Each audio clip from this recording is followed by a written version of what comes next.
চুল নাকি বিড়ালের হাড্ডি কোনটা পেলাম? প্রেম করতে নাকি বয়স লাগে না, আর মেয়েরা নাকি অন্য পুরুষকে খুশি করতেই শুধু সাজে। কথাটা কি সত্য? কেন লোকজন এই ধরনের কথা বলে আসলে আমি ঠিক জানি না, তবে এগুলো একদমই মিথ্যে কথা। বিশেষ করে আমি তো সাজি নিজেকে খুশি করার জন্য। নিজেকে খুশি রাখতে পারাটাই হচ্ছে আমার একমাত্র উদ্দেশ্য।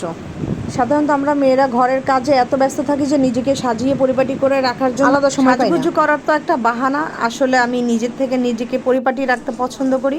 যে কেউ পরিপাটি থাকতে চাইলে সে নিজেকে গুছিয়ে অন্যকে গুছিয়ে, এই যে আমার মেয়ে আমার পাশে দাঁড়িয়ে আছে দেখতেই পাচ্ছে। তো আজ অজিহার জন্মদিন, অজিহার জন্য দোয়া করবেন। ওয়াজিহার মামাতো বোন সামনে আর আমরা পিছনে। আমরা একটা রেস্টুরেন্টে পৌঁছে গেছি। সেই রেস্টুরেন্টে ভাবলাম রাতে ডিনারটা করি। প্রতিটি মানুষের জীবনে ভালো সময় আছে, কিছু খারাপ সময় আছে। তো জন্মদিন একটা শুভ দিন। এই দিন বছরে একদিনই আসে, আর এই দিনে বাচ্চাদের উৎসাহটা একটু বেশিই থাকে। তো বাচ্চাদের নিয়ে গেছিলাম, আর পাশে যাকে দেখছেন সে কিন্তু আমাদের টেবিলে না, পাশের টেবিলে। মনে হতে পারে যে আমাদের সাথে আসলে ব্লগের মধ্যে ছবি এসে গেছে, সেজন্য আমি দুঃখিত। তো আমরা কাচ্চি অর্ডার করেছি, তো কাচ্চি চলে আসছে, কাচ্চি ভাইয়ার কাচ্চি। তো প্রথমেই আমার মেয়ের প্লেটে একটা চুল পড়ে গেছে। সে দেখানোর পরপরই তারা কি বললো জানেন? তারা বললো চুলটা এটা নাকি চুল না, পাটার রাস। আমি নাকি চিনতে ভুল করছি, এটা কি পাটার রাস? এটা কোনো কথা? যাই হোক, তারা চেঞ্জ করে দিলই না। তো ওভাবেই আমরা সরায় ওই রাইসটুকু সরায় তারপর খাচ্ছি। তো এর মধ্যেই আমার হাসার কারণ হচ্ছে আমি বেশ কিছুক্ষণ চামচ দিয়ে খেয়েছি। চামচ দিয়ে খাওয়ার পর হাত দিয়ে খাওয়া শুরু করছি, অর্ধেক চামচ দিয়ে খেয়েছি।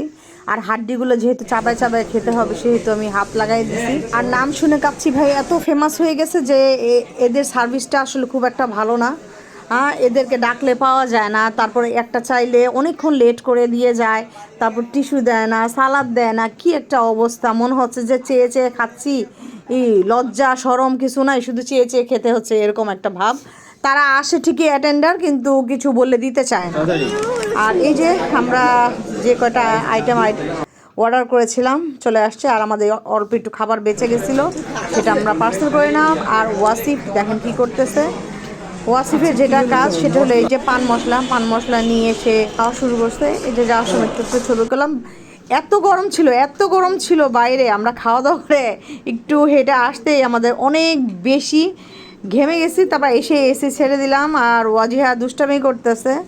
আর ওয়াজিহার মামাতো ভাই বোন, ওরা তো কিছু খেতে পারে না, ওদেরকে শুধু ঘুরে নিয়ে আসলাম। ওরা এসে চুপচাপ বসে পড়ছে। কিছুক্ষণের মধ্যেই কেক কাটা হবে, আমরা কেক কাটবো। তো ওর মামা ওদেরকে ফোন দিছে, নিয়ে গেল। কারণ হচ্ছে ওদের সকালে স্কুল আসে, আর কেকটা আমরা দেরি করে ফেলছি আনতে কাটতে, তো ওরা এই সময় ছিল না। তো এই যে ওয়াজিহার ছোট্ট একটা হ্যাপি বার্থডে কেক, ওর জন্য দোয়া করবেন, ও জানে মানুষের মতো মানুষ হতে পারে। তো যারা এখন আমার পেজটি লাইক ফলো শেয়ার করেন, প্লিজ ফলো করে দিবেন, আর বেশি বেশি কমেন্ট করবেন, আমি কমেন্টগুলো পড়বো।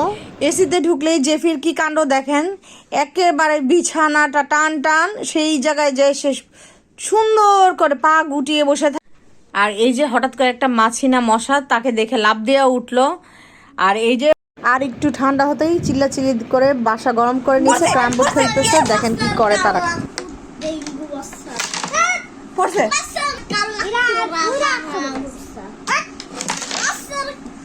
এবার আরেকবার মারবো, আজ দিয়েছিল। তো জন্মদিন মানেই গিফট, তো এই হলো গিফট। তো অজিহার জন্য একটা ড্রেসের কাপড় কিনে আনা হয়েছিল ওর জন্মদিনের জন্য, ভাবলাম আপনাদের দেখাই দিই। তো এটা দিয়ে ওর ফ্রক হবে একটা, আর এটা হচ্ছে ফলসের কাপড়, যদিও খুব একটা মিলে নেয়, তারপরও নিচে থাকলে বোঝা যায় না যেহেতু ফলসের কাপড়। তো কি ধরনের ফ্রক বানাবো আর কি হবে পরে আপনাদের দেখাবো। তো ভালো থাকেন, সুস্থ থাকেন। সম্পূর্ণ ব্লগটি দেখার জন্য ধন্যবাদ।